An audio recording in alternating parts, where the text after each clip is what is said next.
Okay. Oh, Luther, that's such a dope sample. Anybody going to the SZA Kendrick stadium tour? Comment below. How lucky are you? I'm maybe considering going out to one of the LA shows because I know some people in the area. I helped some Japanese gangsters hook up with some people that were in the lowrider community. I'm in Los Angeles, which is mostly East LA, and I met some people actually through that. I'll get into that in another video. Like I said before, being in this space and talking about music and people just kind of stumbling across you run into people that work for companies, people that are musicians in bands that you're very familiar with, people that produced albums for groups that you're very familiar with, and you make connections, little subtle ones like, hey, if you're ever in town, let me know. And I had one of those via a video a long time ago when I was doing a boombox video, actually, and that was somebody that I introduced to a Japanese guy that is part of that world in Japan, and he didn't know anybody in Los Angeles.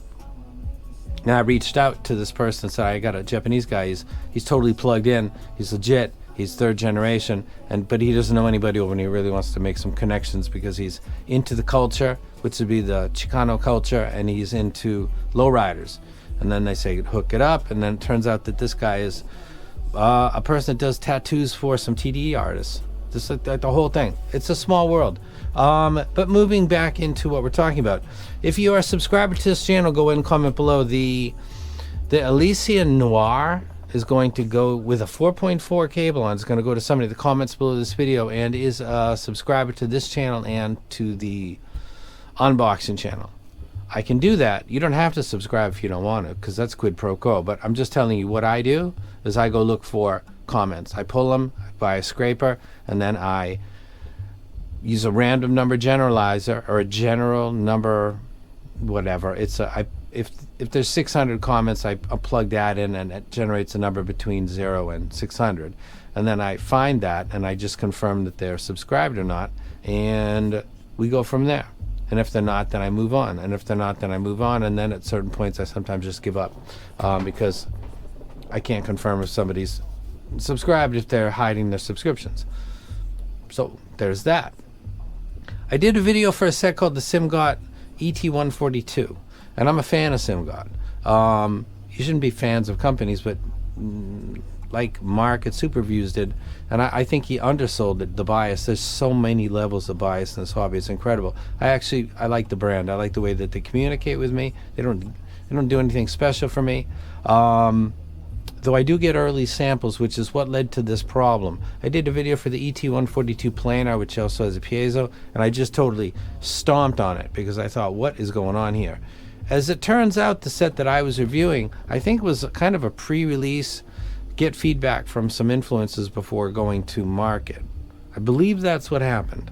And then that red target that you see right there was what I reviewed, and of course it's planar number 1, and number 2, planar with that much energy up there is just not going to do it. And I explained in that video that the example of how planar used well would be stuff like the Let's Shore S15 or the S08. I mentioned those, and I said that those two are the ones I would wreck. Now I'm going to take that Nightmare out, and this, now you're looking at the blue Simgot, exact same set with the body and everything. The only difference is the dampening on the end of the nozzle, and now we have a set that in a few ways looks better than the S15. Now, listening impressions with this set versus the S15, very positive. Planar Wars are not over. As a matter of fact, this would be a war between these two sets. Would be the S15, which costs over $300, and then the Simgot, which is a better metal build, and it cost over $200. So there's about $100 difference here, and they're using very similar drivers. They're both latest generations, but they're different sizes, and also there's a piezo in the Simgot.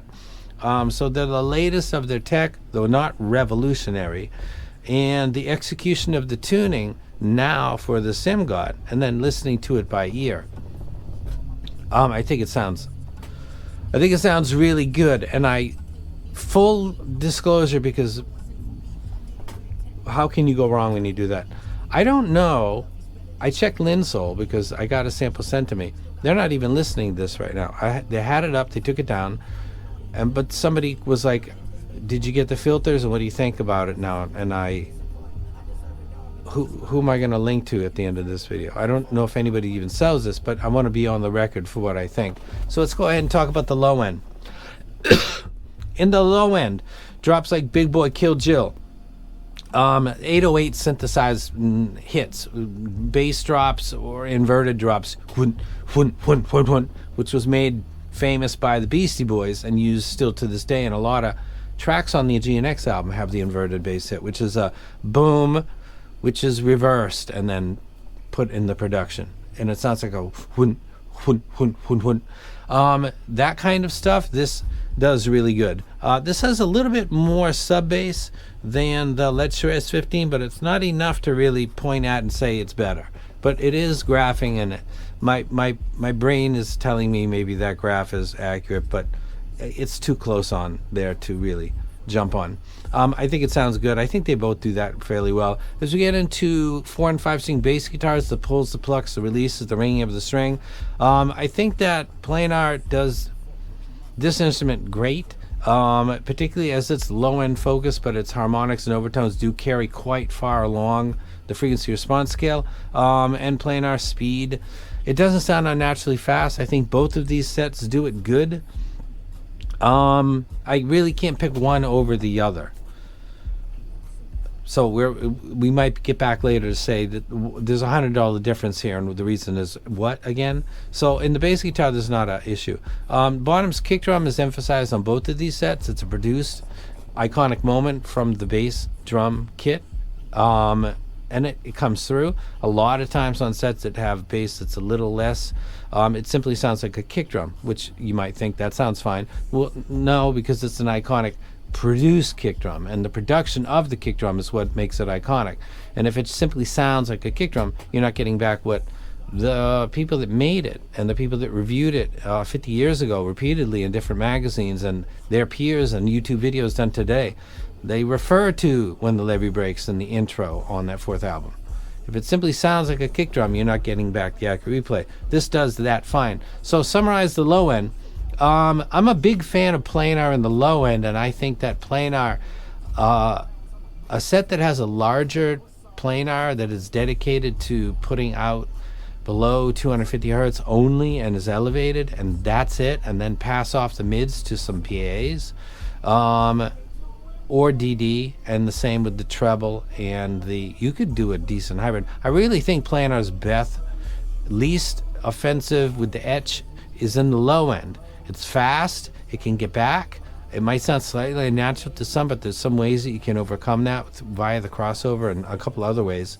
But low end is not where Planar struggles. It's actually where it shines. As we move into mids, which are vocals, Chris Cornell, Lane Staley, Blondie, for example, amongst others, I thought they sounded good too. Again, this is where Planar being slightly elevated versus dynamic drivers, which I have up there. And you can see the whole motor structure and how it moves. And I'll show you some slow motion videos of how when you get down to low hits, like we're talking 20 hertz, the surround will start to crumple and crease because it's starting to wobble. It's designed to stay like in a piston motion, but when you start to get slow, it becomes uneven and unstable, which creates distortion. That's why you can't just take the biggest amp in the world and put it at 25 or 35 hertz and just blast it. You literally shred. It's a higher chance of you shredding a surround on a sub 50 hertz hit or series of hits or a tone than it is for 100 hertz. 5 times more, because it's the probability of instability with the driver.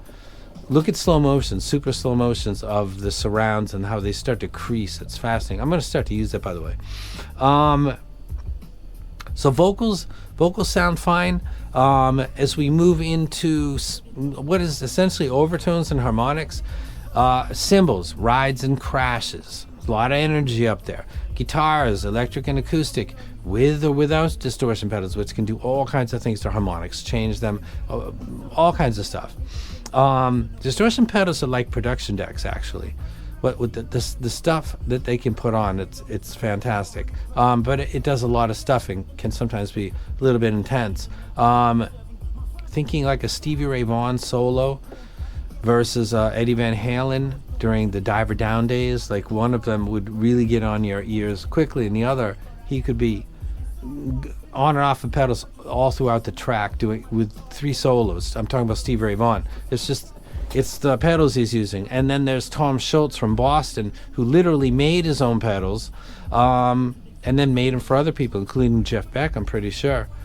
Old heads are going to know what I'm talking about, maybe I'm glad I'm talking about this. I believe that Tom Schultz made for Jeff Beck he probably passes some others over in England, because Tom Schultz is an MIT engineer, and he came up with sounds that nobody else did. I find that to be between Eddie Van Halen and Stevie Ray Vaughan. Like, it didn't overly stimulate me, but it was just so wild in what it did. And Boston is amazing if you're not familiar with the discography, particularly the first 2 albums. I don't find that this has a problem, and this is unusual because it's planar, and this is where planars really rough me up. But this tuning that the S15 really, and the S08, the ET146 is doing, and it sounds like it might be doing it a little bit better. But I'm not really sure, so let's sum this up. Is it a dumpster fire? Neither one. Hope they were free. Neither one. Coping is working. Not really, no. Competes with its peers. Well, it's competing with a set that's $100 more, the S15, and it's $100 less, the 142. I got it listed as X because it's got the updated filters that come with it, which you would get if you bought it. Would I buy it? As I consider it to be probably the best under crazy price planar that you can get. And by the way, as people mentioned recently and did a video on headphones.com, and I've been saying the same thing for 7 or 8 months because of all the Planar Wars. These drivers are all coming from really the same place. There's some stuff you shouldn't talk about because it's behind the fourth wall, and there's others that's so clearly out in front of the curtain that you can talk about it. These drivers are coming from really the same place, but one is $100 less than the other. I'd buy it. I'd buy both of them actually because I love the S15, but at this point right now, I think that the ET142 is the planar to beat. I'm going to shamelessly hype it. At this stage, no, because I need to put more ear time on it. I simply went right at this S15 because that was the one I said was the best, so compare it with that. There's not a lot of differences that I can pick up with my listening in my library, so it comes down to price. One's $100 cheaper, and the one that's $100 cheaper is built much stronger. We've got much less chance of getting rolled on by a chair rolling back with the wheels. This wouldn't really probably do anything. It wouldn't be a good idea, but the S15 would definitely snap. So I'm going to recommend that the king of planar right now is the ET142 for reasons just explained. It's not that different from the one I crowned earlier, and it's $100 less. Congrats to Simgot. And I have no idea who to link to for this, or if this is even a ready for listening thing, but it is a great tune set. Now, having said that, I am on an absolute warpath when it comes to disclosure, and I've added a new thing on my earphone ranking list, which is in the progress of getting updated this year, and it says ICV. So first you've got general ranking, then you've got the name, the quality control services. I give you that. I think that's important. Graph bass, mids, treble, tonality. I've added something very close and early for you to see, and it's called ICV, and that means internal components verified. I want to explain this to you. When you buy a DAC or an amp, or you buy anything that's in your computer, or you buy a television for your home, or you buy an e-bike, or you buy anything that's got motors and mechanics and good to excellent components within, you're told what those are. Those are usually part of the promotion of the item. They either directly go at or subtly go directly at their rivals by implying that their internals are superior. And of course, for you to get that, they got to tell you what they are and tell you what the rival and their inferior ones are, because it's an older version, it has an older version Bluetooth, it's got older op amps, etc., etc., etc. Only in this hobby do we charge $500, $5,000 for sets that say custom, and then you're supposed to trust them. And everybody in the community gives opinions on that. Okay, that's up to you if you want to trust that. I'm marking with an X the sets that I can't see clearly what's on the inside. Why don't they do that? There's a whole video for doing that. It's related to, you're familiar with that modified Knowles, and you bought it in a set that cost $300, but they're charging $5,000. What did they possibly do to modify that? There's reasons that they don't share this stuff with you. It's not corporate secrets. And I'm going to give these companies 90 days to just make a decision. Like, we're going to share what we're doing. You don't gotta, if you're doing something like Subtonic Storm and you're splitting balanced armatures and you're crossing over each half differently, and you don't got to give up trade secrets. That's ridiculous. I wouldn't support that at all. But what drivers are they based on, I think, is an easy ask. And any company, Traili, the Storm, including the number one, the PMG APX SE, I'm going to send him a mail, and if he refuses to say, oh, those are, without details, my friend, those are Sonian and Knowles modified. Okay, if he's not being honest, that'll come back to murder him. But if that's what he says to me, I'll put that check mark, because that's what he said. And if my people say, my customers say, what's in there, because I can't find it on the website, I can say I talked to him directly, and he said that the mids are Sonian and the treble is Knowles. Like that. The Origin I know, the Camper I know.